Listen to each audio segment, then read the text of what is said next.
I'd like to welcome everyone to our flash session, Connecting the Unconnected, Enabling Rural Connectivity and Empowering Access. I know this is a topic that's been around EuroDIG and IGF for a number of years, but it's a topic that we're probably going to be talking in the future for a number of years, because it's an ongoing problem on how you connect those that are unable to be connected, whether they live in rural areas or have other challenges that require assistance to establish that connectivity. I mean, you know, in some studies that I've read, there are over close to 3 million people that do not have any kind of access to the internet in particular, which is very critical because as more and more of our commerce, our education, and our health, even other government services are offered through online access. And there has to be a way that we can enable this to happen. Technology shifts constantly. There are a lot of changes. There's a lot of work ongoing. I know I'm with IEEE. I'm Karen Mulberry, your moderator today. And we have a challenge that occurs every year on what new technology can be applied to connect the unconnected.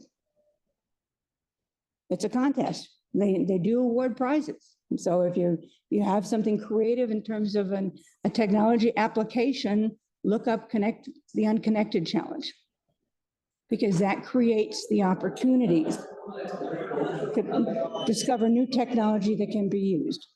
We know that there isn't one solution for all, so we need many solutions to solve the problem. Now, let me see. Can I share my screen?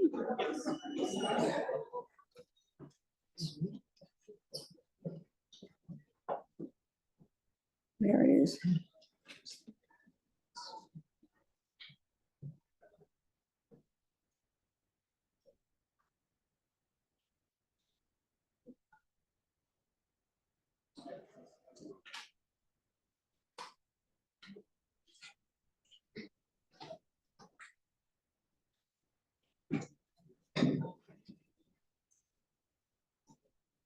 Okay, I am not able to share my screen.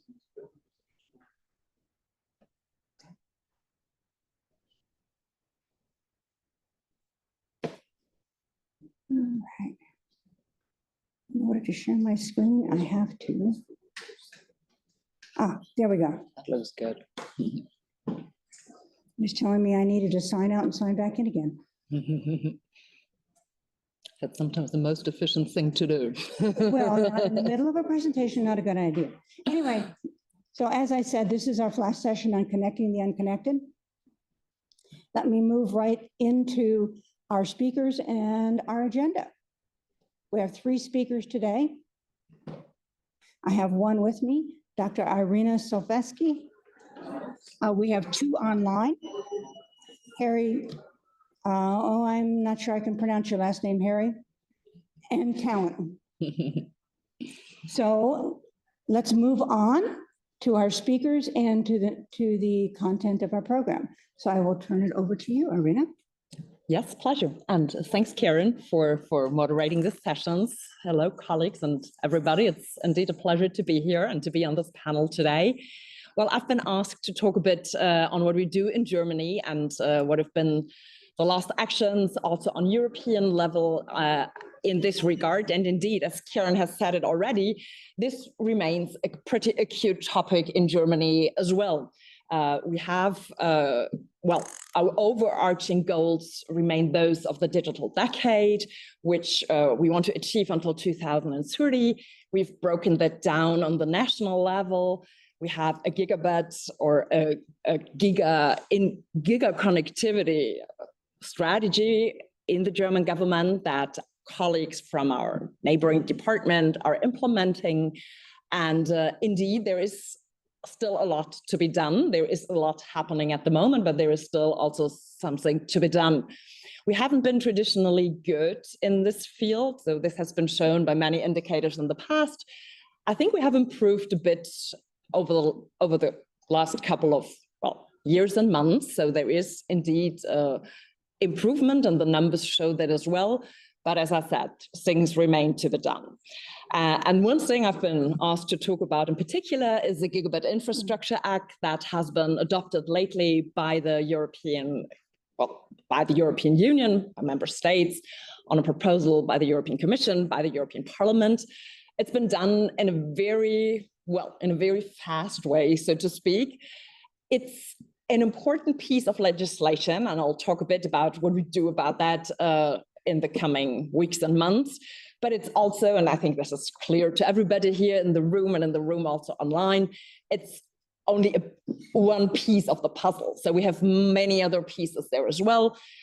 We have the toolbox, we have a codex, we have a review of the codex coming up. So this is really just another piece that fits in there, and that we have to deal with our internal legislation as well. So this is maybe for setting the bigger picture of where we are and what we are working on.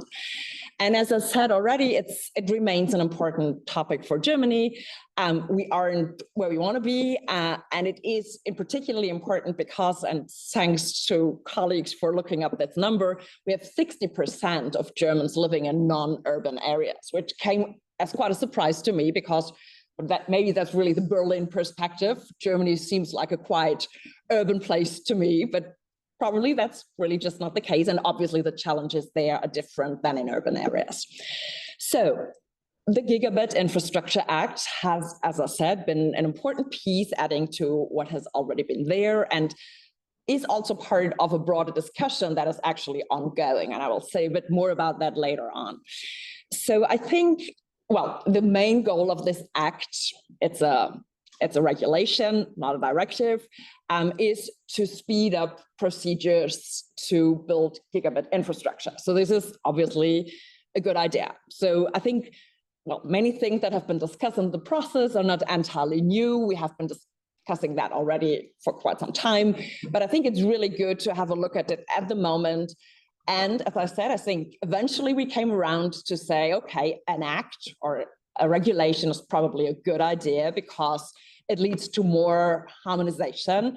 But what we realized in the process as well is that some flexibility is indeed needed. And I think it is well integrated and built into the act as we see it now, after the negotiations have been finished, because systems and markets are quite different in different member states, and that obviously has to be taken into account.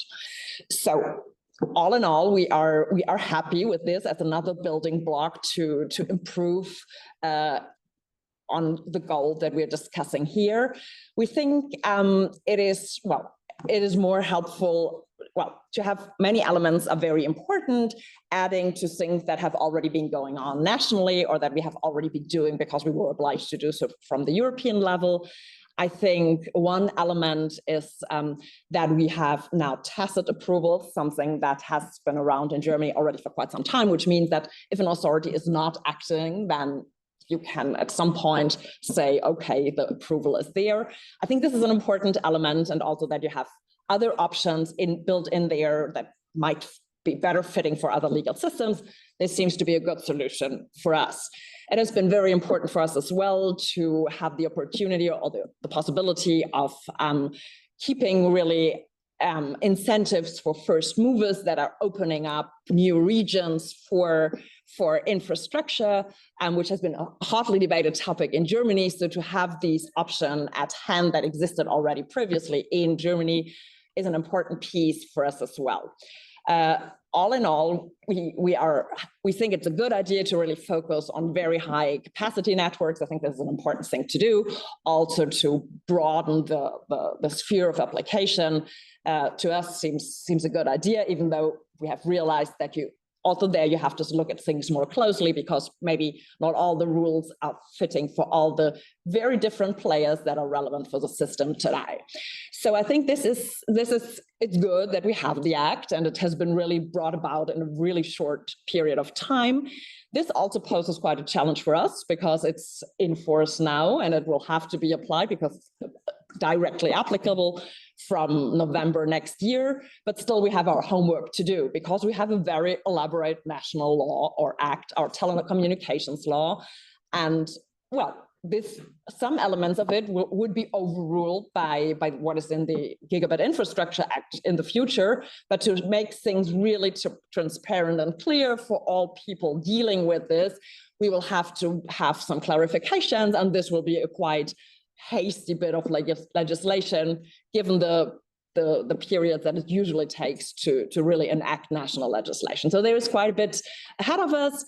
And as I said before, this is also part of a bigger discussion that is ongoing. You all know that there is a white paper presented by the Commission with quite a broad range of topics that we have been discussing with stakeholders already in Germany, which we are discussing within the federal government at the moment. We'll present our perspective on that by the end of June, the timeline given to us by the European Commission. And we are sure that maybe not immediately, because probably we won't have a commission in place by that time, but from the moment on when the Commission starts at work, we will continue this process of discussion. As I said already, we have a review of the codex coming up. So I think there is still a lot of things happening in this field. So we've moved a step further, I think, with the Gigabit Infrastructure Act, because I think all in all, we would say it makes things quicker, easier for us or for the networks to be built. But there is a lot to follow. And I'm really looking forward to discuss this maybe in more detail later on, and also to hear from colleagues concrete examples of what they are doing in their countries. So maybe I'll leave it with that for the moment. And if I can interject a commercial, we also have a workshop coming up tomorrow on the network evolution that will talk a little bit about the EU white paper and provide a variety of different perspectives. So my commercial break there. Wonderful, even better. Yes, so thank you. All right, on to our next speaker. Harry, I'll let you introduce yourself. Okay, hello. My name is Harri Saarnisaari. I come from University of Oulu, Finland, and I'm part of this 6G flagship project, which is national funded project here. And we started in 2019 to develop 6G technology. Next. Oh, next one. Yeah, so we started in 2019 visualizing what 6G could be, and last year it was ITU which was developing these use cases for 6G, or approved these use cases for 6G. There are many things. Some are improved version of 5G, and some are then totally new things. And among these new things is this ubiquitous connectivity, or connecting the unconnected code, which is now finally officially set in cellular network development. Now that is good thing, but how we make it reality, it's another thing. Next slide. This is 6G time schedule where we are. So we are basically 3 years of vision phase so far. And now we are starting to do really technical studies, and so far there are European project ongoing, big project ongoing, which are thinking of these things, and national and smaller projects also. But the idea is that the first version of the real 6G will be ready 28 or something like that, and devices are available in 2030s. Next. So I have been working in this remote area connectivity part of 6G. There are other sectors also, like higher data rates and higher frequencies and so on. But this remote area connectivity is my topic there. As was said, there are still 3 billion people without internet connectivity. Many of them live in rural and remote areas, which are difficult places to operate. There are few people. Some places don't have infrastructure, no roads, no power grid, and so on. So we have to develop solutions that fit into those places, and current generations do not offer that by the standard. So they can be made, but they are not included in the standard, these low power systems and so on.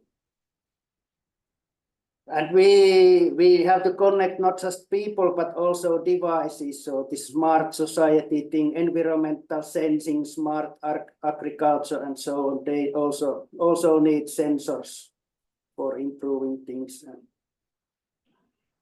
And what is then meant by this ubiquitous connectivity? I'm not sure about that, because for me it's connecting everybody. But some people are talking that it's more like institutional connectivity, which basically means that we connect the schools, maybe office buildings and things like that. So it's a bit different things. Tries to improve connectivity, but not provide it to all. They are thinking that this connecting all might be too difficult task. Want to be more realistic, let's say so. Next. There are plenty of challenges in this. This picture is outcome of our joint work in this 6G in 2020. We discussed a lot within a big group and invited these difficulties. So there's this. This is divided so that we call digital oasis, this local village where we have to have this connectivity or access points. And then we have to have backhaul connectivity there. It could be terrestrial as in this picture, but it could be also satellite or something else. But in the people's end, there are low incomes, poverty, low population density, that are problems for the business side, because there is low revenues or long times to get money back and so on. So this is not good business point, and that has prevented the spreading of 5G or 4G in well-developed countries in remote areas. So there is no business, so operators are not putting that there. And in undeveloped countries, I think Talant has examples of that. There are even bigger problems on that. And then there are this connectivity know-how. So people do not necessarily know how to well use these devices, what are their limitations and so. Okay, next. So as I said, we need backhaul access and local access for the people. And maybe then there is this remote wilderness area access for safety reasons. So people are moving in the wilderness areas, reindeer herders and so on, and they should have connectivity for safety reasons. And we are not talking only about technology, because we have these local peoples and there are indigenous peoples. Here in Finland, there are Sapmi people. In Canada, there are these tribes there, and they have some rights to their lands, and we have to respect their rights. Like maybe this connectivity powers, access towers are not the big problems, but the power plants needed for running them might be a bigger problem, like these windmill systems in Sapmi land have been a quite big debate here in Finland. Probably it's same kind of thing in different parts of the world. And here is list of possible enablers for this remote area connectivity. So we have listed low power devices, so these access point devices, and also user devices, because in many places you have to rely on renewable power, so mostly sun, solar power. Then they have to be very easy to put in place, assembly them, and also maintain, so that usually these maintaining people are coming from outside, maybe long away. So this system should be very easy to use. Maybe plug and play would be the best. Like modern day computers, the end user do not need to touch them, just put the power on. So maybe they don't have to be full-size base station, but just one selected cellular connectivity solution that best fits into that area and so on. Then there are, oh, I forgot to discuss, there are regulation problems in these areas, like national regulation may prevent to use systems wisely, like this national roaming is not allowed, and that forbids collaboration between operators in remote areas. Spectrum usage is quite fixed, so you cannot freely select spectrum in areas where nobody is using it, so you don't have access to best frequencies on those areas, and so on. And also financing things for this infrastructure is one potential problem. Next. So we have started to do some tests already. So there is no 6G or 5G satellites yet. So we measured how well these Starlink systems work in Finland and did some measurements, and the conclusion is that they work very well. So this NTN technology, non-terrestrial network technology, has very good potential in remote areas. One problem what I see is that they need a quite big receiver, and then it's used so that it's one house per one receiver. It's not shared system like in cellular systems. We want to have backhaul by satellite and then share the connectivity in the local village and also neighborhood of it, because you usually work also outside of your village. And then another problem with the satellites is that its direct user device data rates are quite more, so they are not necessarily real internet connectivity, more like small files and SMS. Then our colleagues in Sweden have done tests by using solar fuel access point, which is shown there in the figure. Here in Sweden mountain area, there is indigenous summer village, and they wanted to connect it and later on connect all the area, because it's very popular hiking area. Thousands of people visit there during summertime. And you can see that here in north we have quite bad problems in winter time because of this ice coverage in the antennas and devices. And of course there is no solar power during winter time, so we have to use diesel generators during that period. But those are examples how you can go forward. You can use already the existing technology, but hopefully in 6G it will be better suited for this purpose. That is our goal. And then next one. Then there are more information about 6G, and the 6G flagship page contains 13 white papers about different aspects or angles of 6G, and one of those angles is this remote area connectivity. We had a big international group when we wrote these white papers. And there are a few derivative journal papers that are available in the internet also. Okay, I think I'll finish here. Thank you. Oh, thank you, Harry. Now on to our next speaker. Talent, over to you. Please introduce yourself. Thank you, Karen. Greetings, everybody. My name is Talant. I am a co-founder of Kyrgyz chapter of the Internet Society and also advisor at the Global Digital Inclusion Partnership.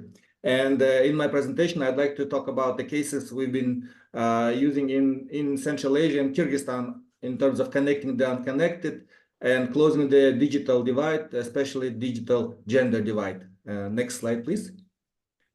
So before we go on, I'd like to ask you one quiz question. You know that Taylor Swift is taking the world by storm. BTS is super popular, but there is one group which has more views than even Taylor Swift and has almost double more views than BTS on YouTube. Who do you think that is, Karen? If there are anybody in the room that raise hands, or you can put. I don't see anyone that is Ah. willing to answer that right now. Okay, let me not torture you and move to the next slide. So the picture on the top, maybe you will know them if you have teenage children. This is Korean band BTS. But the picture in the bottom, probably you will not know unless you have very small kids. This group is called D-Billions, and they produce children's songs. So this group comes from Kyrgyzstan, a country of just 7 million people, very remote country, and they are, I think, in the leaders in terms of views on YouTube. And why I'd like to bring up this example is that this group just had a great idea, no funding, no government support, but they had access to the internet and had access to YouTube. And thanks to that, they became global kind of phenomenon. And this is just an illustration how internet connectivity, digital skills could provide such wonderful opportunities. Next slide. But to enable, and I think D-Billions is more of an exception than the kind of rule. The issue with connectivity in Central Asia is still a big complex. So the Central Asia is a relatively unknown region, and it's also a very complex one for internet connectivity. It's landlocked. Some of the countries are actually double landlocked, so far away from undersea cables. We have very complex terrain, so mountains or very wide deserts and steppes. Takes a lot of effort to put the internet cables. Same for harsh climate. Maybe you only have 3-4 months in a year where you can do construction work. And plus, on top of that, one of the experts said, your region, an expert from outside Central Asia said, your region is not just landlocked, but it's sanctions locked. And if you look in the geographic map, it's, you know, Iran, Afghanistan in the south, other countries. So it's making it even more difficult. And plus, we are brain drained, just like any developing region in the world. So it's creating many difficulties. Next slide. Yet, despite all those challenges, there are efforts to connect all the communities in Central Asia and Kyrgyzstan to the internet.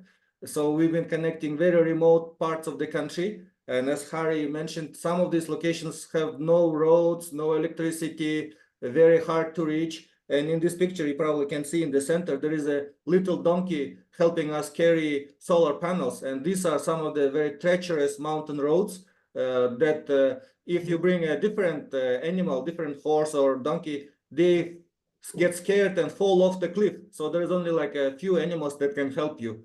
And here I'd like to mention that I heard that in the room there is Ucha Seturi from Georgia, who inspired kind of us and helped us launch these kinds of projects, and also Roberto Gaetano, who was very inspirational for us in this kind of work. Next slide, please.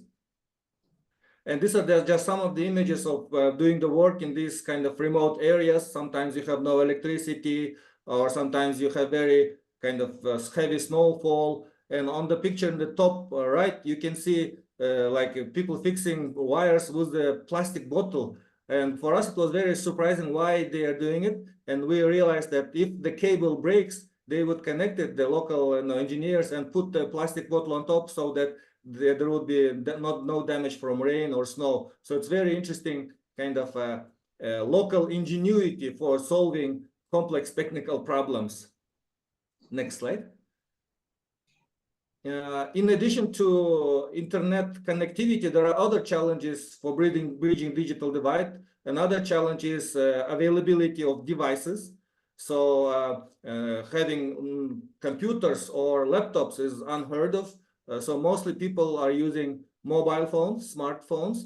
So in that, when we deal with digital divide in rural areas, we need to keep it in mind and have the mobile first principle. And in this picture is the internet in a box kind of device that we've been distributing around the country where there is no internet. Next slide.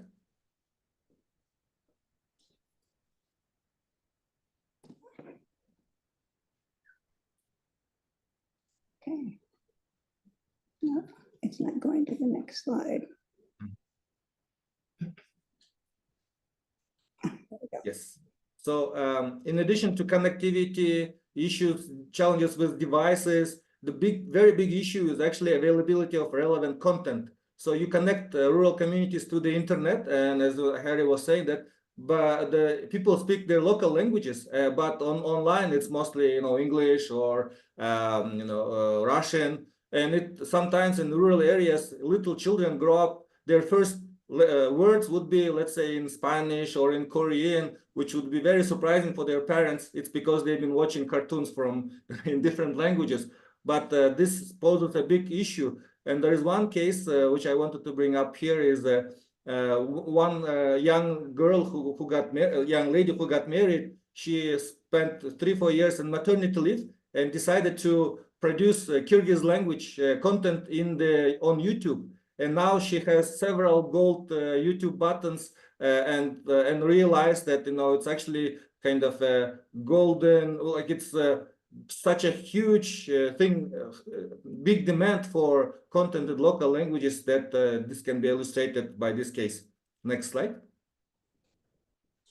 In addition to unavailability, or even if you have connectivity and the relevant content, you need also digital skills to be able to use all these resources in a very, to unlock economic and social opportunities. So we've been doing projects on increasing digital literacy and skills for vulnerable people in rural communities, especially youth and women. And this was a project supported by European Union, and we have speakers from European Union countries. I'd like to extend my gratitude. And here I wanted to highlight that we've been working together with people who have kind of respect and authority in rural communities. So in the picture on the right, there is a lady who's a big religious leader, and she would go with us on trainings and say that there is nothing in the religion that says girls should not pursue science or girls should not pursue careers, and she would help us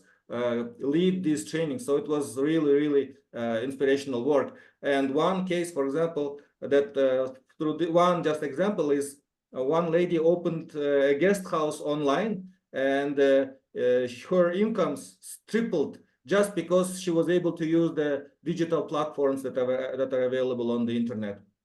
Next slide. And this is just one example of the materials that we've been developing, and I wanted to highlight the importance of, you can see different kinds of logos, the importance of multi-stakeholder approach. So our work would not be possible without the support of donors, for example, like European Union or US government or Internet Society Foundation. It would be possible if the government agencies were not involved. Civil society and local communities would work together, and also the private sector helped a lot. So this is one of the key, I guess, principles of making this work sustainable and achievable. Next slide. These are just the last slides. If you open the CNN webpage today, the first story is about the issue of cybersecurity, how people are becoming victims of cyber criminals globally, even in developed countries. So people in rural communities are even more vulnerable, especially since they are joining the internet for the first time. And that's why cyber hygiene, cyber security is also one of the major aspects that we need to keep in mind. And next slide, please. And finally, also kind of digital divide also persists for rural communities in terms of climate, and new technologies have been helping us to bridge this digital divide too. So we've been installing smart climate sensors in rural communities so that local communities would have access to real-time climate data that is pertinent to their particular location. And we've been doing this work with our partners at ICTP in Trieste with the support of ISOC Foundation. Next slide. And this is the conclusion of my presentation, and back to you, Karen. Thank you very much. Now we're going to move into an opportunity for you to ask questions of our speakers. So it's a panel opportunity. We've got 3 speakers here today. Any questions that anyone might have?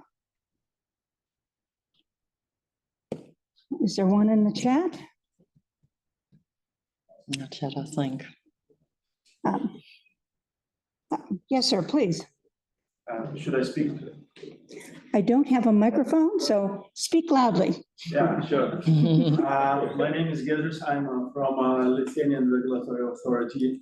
So, and it's quite amazing that we have, I think, different layers of the unconnected connectivity.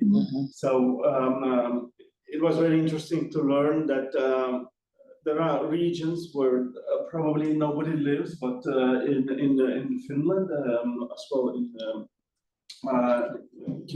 Kyrgyzstan, right? Yeah. There is a need for basic connectivity, probably for touristic persons or someone hiking in the mountains. But we in the Europe strive for 1 gigabit for each household. And that makes me quite happy that we in Lithuania have almost 80% of households having ability to connect to the fiber.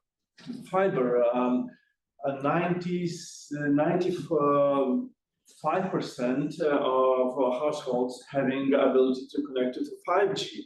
So hearing from the experience here, I feel a little bit happy for my country, but still we are struggling with these European goals of connecting everyone with 1 gigabit. And the issue probably that the market does not see the, and the users as well, don't have the killer application for this 1 giga. So in Lithuania, we have only 2%. Despite this availability, we have only 2% of our subscribers that actually subscribe to the 1 gigabit plans. So that I tend to call them wise consumers because they don't buy what they don't need. So we don't reflect here as well the layers of the basic connectivity and probably the higher connectivity, high-end connectivity. So probably the message for the next layers would be probably to go for Europe to go into the direction of creating the services or the demand for this 1 giga, and then it would force market to enter the rural areas as well, or at least put a motivation for subscribers to demand this high-end connectivity. But yeah, it was interesting to learn about the issues that other countries are facing. Hopefully we don't have these basic connectivity issues anymore in Lithuania, but yeah, so it was interesting. Just a remark, not particular. Yeah. Sure. I mean, I can say that connectivity in remote areas is a universal problem. It's not limited to just Europe or just Asia. I mean, we have similar issues in the United States. In particular, I live in the state of Colorado, which has a lot of high mountains and a lot of very remote areas, and we don't have connectivity everywhere. Still working on that. The same issue as here. So that, and if we speak in the future about the Internet of Things, self-driving cars, and etc. So now, as a universal service, this we look at covering the households, so that where the people are living, and the issue is, well, it was told by the speaker that to have social and economic inclusion and to derive the benefits of the internet for the remote, the persons who live in remote areas. But yeah, we do have the white spots where there is no connectivity at all, probably some in the forest and where nobody lives. So this is next step to ensure some kind of the basic connectivity overall. And for emergency situations, maybe the satellite would help in this regard for the very, very basic connectivity, not the gigabit. You say we've got another question? No, let's see, the woman behind you. Yes, please. No, you. Yes. Thank you for the presentation. It was very interesting. My name is Lila. I'm with the EuroDIG group. And I thought it was very interesting, this gigabit initiative. I didn't really know much about it. And I come from Brazil, which we struggle a lot with connectivity, especially in the Amazon region with deep forests and also like rural communities. And that has been a growing presence of Starlink connectivity, which kind of worries me a little bit, given Elon Musk's statements about the South American region in general. So I just wanted to know more of how feasible is implementing the gigabit connectivity, and just like thinking about my context and how it would be to implement something like that, or I don't know. Thank you. Irina, I will defer to you to start the conversation. How difficult is it in terms of a government perspective to implement the gigabit? It is absolutely. Well, and I'm not quite sure what, I totally agree with everything that Karen has said, that it's different solutions for different places. And I think this is also what we've learned in the ongoing discussions at European level, even that systems are different, markets are different, geology is different. So it will be rather a mix of different things, plus adding to what you said, that probably you don't need the same thing everywhere, but you really have to adapt to what people do in certain areas.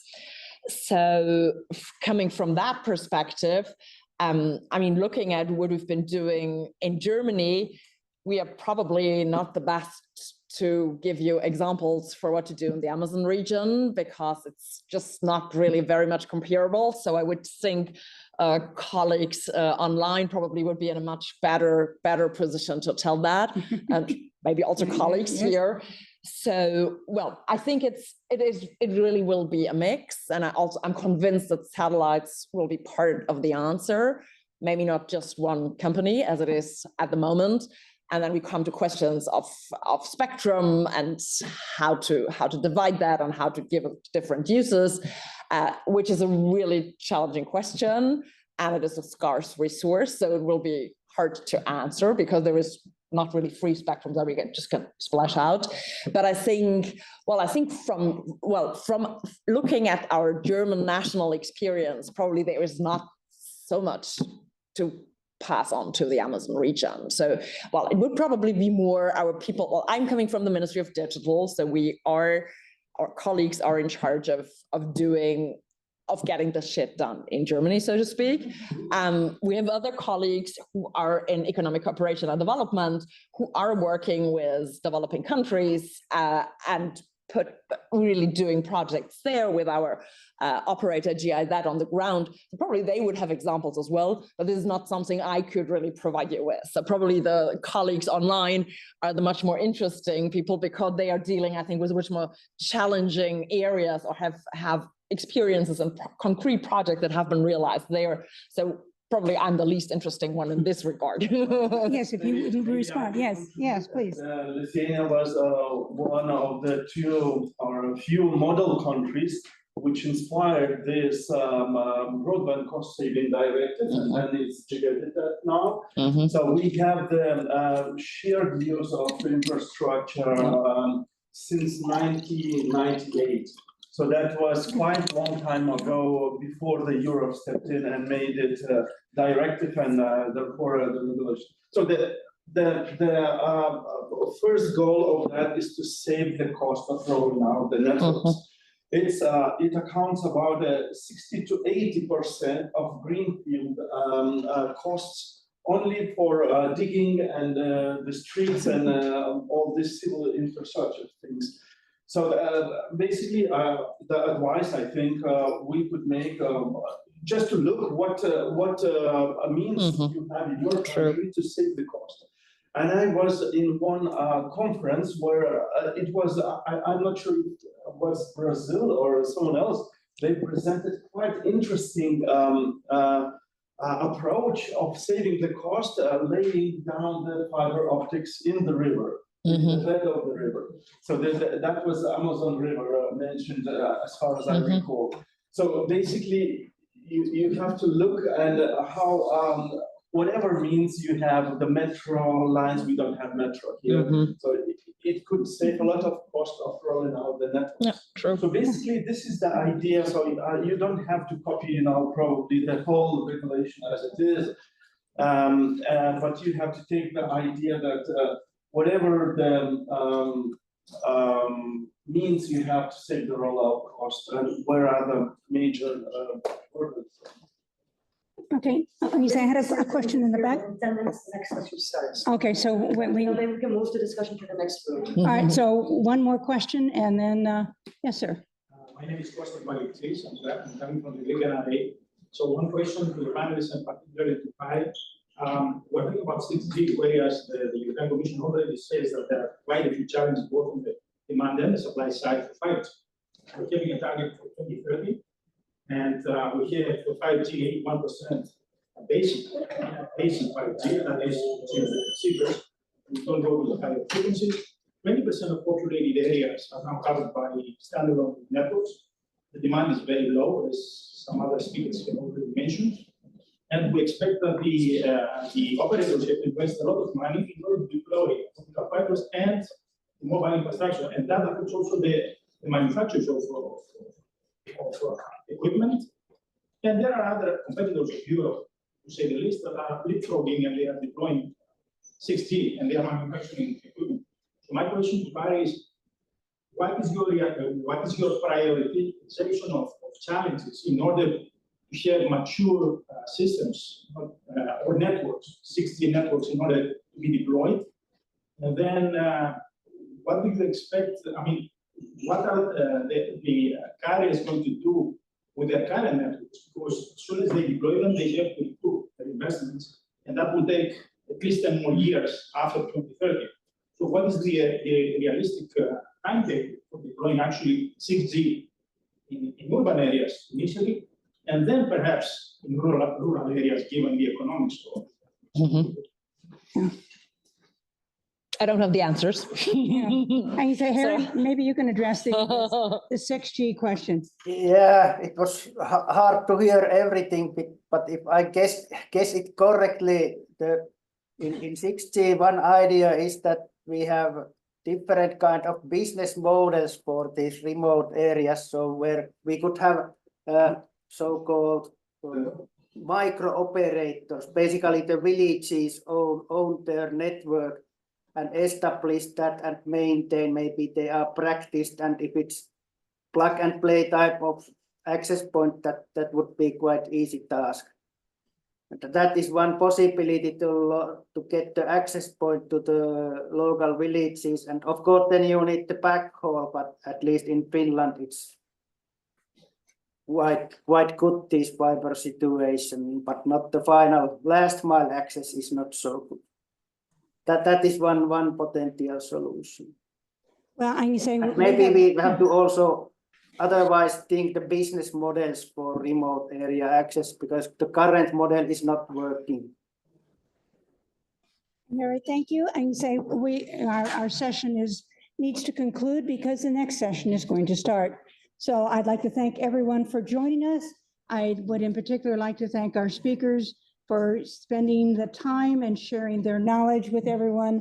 I appreciate the dialogue, and please, if you want to continue the discussion or have further questions, reach out and contact us. We're happy to provide additional information based on experience and put you in contact with others that might be able to help you.